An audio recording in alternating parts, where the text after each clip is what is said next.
Maangas talaga kapag nakakilis mga bossing at higit sa lahat malinis tingnan. Pero kapag nag-stack up, ano nga ba ang dapat gawin? Ganito nga ang nangyari dito sa Sniper 155 na bigla na lang ayaw mapihit yung susian. So, activate natin yung remote.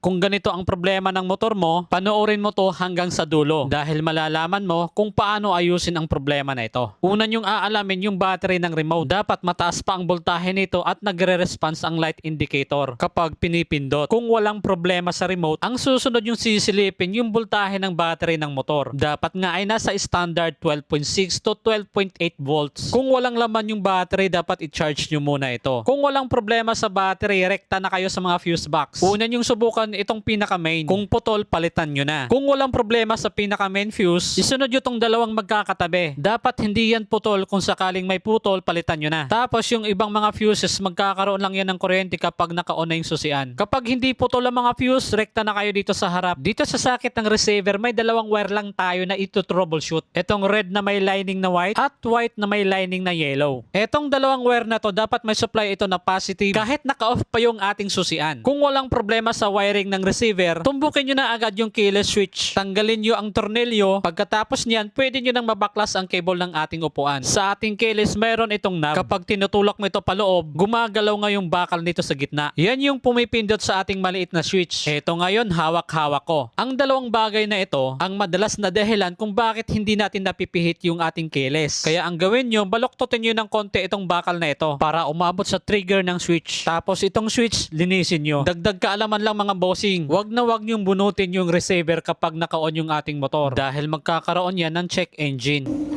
Yun, no? Alright! Start natin mga boss. Yun, no? Alright! Yes, sir.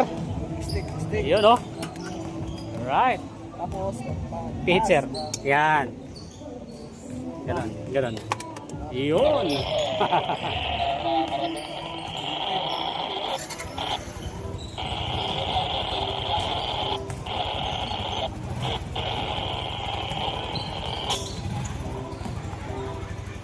Ay, sir. Alright! Ayos!